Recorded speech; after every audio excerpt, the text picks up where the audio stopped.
तो इस वीडियो में हम डिस्कस करेंगे मेथड ऑफ सब्स्टिट्यूशन के बारे में। So students, basically there are some functions जिसको हम डायरेक्टली इंटीग्रेट नहीं कर सकते। फॉर एग्जाम्पल, इसको और अच्छे से समझने के लिए हम एक क्वेश्चन लेते हैं। तो लेट अस से the question is integral of tan x dx। अगर इसको हमको इंटीग्रेट करना है तो हम कैसे करेंगे? Basically we do not have any direct formula for integral of tan x। तो इसको सॉल्व करने के लिए हम क्या करते हैं, इसको हम लोग लिखते हैं I is equals to integral of sine x over cos x dx। ये हमने लिख लिया। नाउ यहाँ पे हमको कुछ सब्सटीट्यूट करना है। सो लेट अस से what we do is we put cos of x equals to t। ये हमने सब्सटीट्यूट किया। तो अगर हम इसको डिफ्रेंशिएट करेंगे स्टूडेंट्स, तो क्या मिल जाएगा? ये हमको मिल जाएगा minus sine x is equals to d t by d x. और अगर हम इसको थोड़ा रीअरेंज कर लेंगे तो हमको क्या मिल जाएगा? Minus sine x d x is equals to d t. And यहाँ पे जो माइनस साइन है ना, इसको हम राइट में लेके जाके शिफ्ट कर देंगे। तो ये बन जाएगा sine x d x is equal to minus d t. Now let us look at this question. Now देखो, ये क्वेश्चन हमने क्या किया था, सबसे पहले तो tan x को साइन और कॉस के टर्म्स में कन्वर्ट कर दिया। अब यहाँ पे हमारा न्यूमरेटर का क्या बन जाता है? Sign x d x. और हमने साइन एक्स डी एक्स को डी टी के टर्म्स में रिप्रेजेंट कर लिया। तो अगर हम ये वापस सब्सटीट्यूट कर देंगे, मतलब इसका value minus d T numerator में, और कॉस टी हमारे पास क्या मिल गया है? टी। तो ये बन जाएगा therefore our integral I becomes minus d t over t. तो माइनस बेसिकली एक कांस्टेंट है, उसको हम बाहर ले जाएंगे इंटीग्रल से। सो ये बन जाएगा minus integral of d t over t. Now dear students, अब जो है ना ये क्वेश्चन, अब ये डायरेक्ट फॉर्मूला यहाँ पे एप्लीकेबल है। हियर यहाँ पे हमारे पास कोई डायरेक्ट फॉर्मूला नहीं था, बट इस केस में यहाँ पे डायरेक्ट फॉर्मूला एप्लीकेबल है। Now if I ask you a question कि integral of 1 by x d x क्या होता है, तो वी इमीडिएटली नो कि the answer is log of modulus of x plus c. तो सिमिलरली अगर हम यहाँ पे इंटीग्रेट करेंगे तो हमारा इंटीग्रल का जो वैल्यू हो जाएगा आई, वो आ जाएगा minus l n modulus of t plus c. और t is basically cos x, तो हमारा फाइनल आंसर आ जाएगा minus l n modulus of cos x plus C.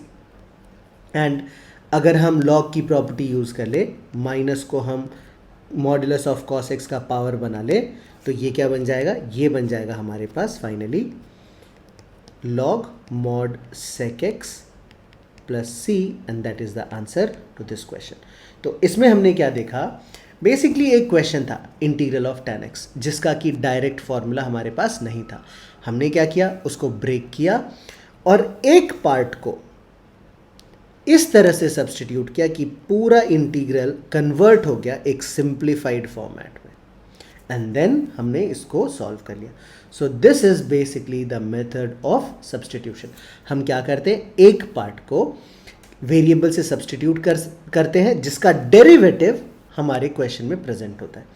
So let us move on to the next page and let us look at another question. तो अब मान लेते हैं हमारे पास एक क्वेश्चन है। अगर एक सिमिलर क्वेश्चन ले लेना एग्जैक्टली सेम, तो ये हो जाएगा integral of cot x dx। तो basically integral of tan x जैसा था ना, वैसा ही एग्जैक्ट सेम मेथड हमको इसके लिए फॉलो करना है। तो क्या करो अभी कि पॉज करो वीडियो को, खुद से सॉल्व करो और फिर वापस चेक करो कि करेक्ट सॉल्व किया है या नहीं। तो जैसा कि हमने लास्ट में किया था, हमने इसको लिख लिया integral of cos x upon sine x dx। अब हम क्या करेंगे? तो हमने पुट किया, put sine x is equals to t. तो साइन x का डेरिवेटिव क्या आ जाता है? cos x dx, और ये बन जाएगा dt। मतलब मैंने क्या किया है ना, मैंने यहाँ पे एक स्टेप कम लिखा है। जनरली हम कैसे लिखते? cos x हमारा डेरिवेटिव हो जाता और ये हो जाता dt बाई डी एक्स। तो dx को हमने लेफ्ट साइड में एक ही स्टेप में लिख लिया यहाँ पे। सो ये हम करेंगे सो दैट हमारे नंबर ऑफ स्टेप्स रिड्यूस हो जाए। तो आई होप यहाँ तक क्लियर है एब्सोल्युटली। तो ये अब हमारा इंटीग्रल क्या बन जाएगा, हमारा इंटीग्रल बन जाएगा इंटीग्रल, देखो ध्यान से, cos x dx था, cos x dx dt बन गया, तो इंटीग्रल न्यूमरेटर में हमारा dt आ गया, और डिनोमिनेटर में क्या था, sin t हमारा t था, तो हम लिख सकते हैं t आ गया। Now integral of dt upon t, अभी जस्ट हमने किया integral of dx upon x, ln x होता है, तो ये हो जाएगा ln t प्लस c, और t का हम मॉड्यूलस ले लेंगे, तो ये बन जाएगा ln of modulus of sin x plus c, and that is the answer to this question students. तो हमने 2 क्वेश्चन मेथड ऑफ सब्स्टिट्यूशन पे किया। Let us move on to the next question, and एक और भी इंटरेस्टिंग क्वेश्चन हम करते हैं। तो यहाँ पे हमारे पास एक क्वेश्चन है, और ये है integral of sec x dx। Now ये एक बहुत ही टिपिकल क्वेश्चन है, जिसका जो मेथड है सॉल्व करने का वो हमको सॉर्ट ऑफ ध्यान में रखना है।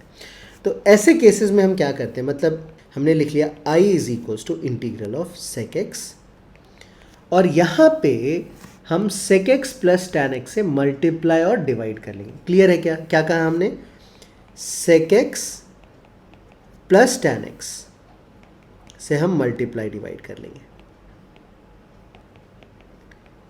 इस तरह से। नाउ अगर न्यूमरेटर का जो sec x है ना, इसको हम ब्रैकेट के अंदर लेके चले जाएं, तो हमको क्या मिल जाएगा, ये बन जाएगा integral of sec square x plus sec x into tan x, और डिनोमिनेटर में क्या आ जाएगा, ये आ जाएगा sec x plus tan x, और ये आ गया हमारा dx। ना अब देखो ध्यान से स्टूडेंट्स, अगर हमने जो डिनोमिनेटर है ना हमारा sec x plus tan x, इसको t ले लिया, तो ऑन डिफरेंशिएटिंग sec x का डेरिवेटिव होता है sec x into tan x, plus tan x का डेरिवेटिव होता है sec स्क्वायर x, और इसके साथ dx आ जाएगा, this is equal to dt। तो clearly you can see here sec square x plus sec x tan x जो है ना, वो हमको यहाँ पे भी ब्रैकेट में मिल गया, और dx भी आ गया हमारे पास। तो ये पूरा का पूरा न्यूमरेटर dt बन जाएगा। तो हमने इसको क्या लिख लिया, therefore I is equals to integral dt over t, और ये बन जाएगा हमारा ln of modulus of t plus c। अगर t की वैल्यू हम पुट कर दें तो ये आ जाएगा ln modulus sec x plus tan x plus c। So that is the answer to this question. Now जैसे कि हमने देखा कि इंटीग्रल में जो होता है ना, सब्स्टिट्यूशन का मेथड काफ़ी हेल्पफुल होता है स्टूडेंट्स। तो यू विल फाइंड कि in more than almost 70 to 80% questions somewhere और द अदर सब्स्टिट्यूशन का जो मेथड है इट इज़ इन्वॉल्व। तो before we end this video, मैं एक क्वेश्चन देना चाहता हूँ जो कि एग्जैक्टली इसके पैटर्न पे बेस्ड होगा, और वो हमारा एक फॉर्मूला बन जाता है। तो ये जो क्वेश्चन है ना, ये भी हमारा एक फॉर्मूला बन जाता है। तो हमारा नेक्स्ट एक क्वेश्चन है जो कि घर पे सॉल्व करना है आप लोगों को, और ये है integral of cosec x dx। So I would give you a hint, इसको हम लोग क्या कर सकते हैं, cosec x plus cot x से मल्टीप्लाई डिवाइड करके, जैसे हमने लास्ट टाइम किया था, एकदम सेम सिमिलर मेथड से प्रोसीड करना है, and you will get the answer.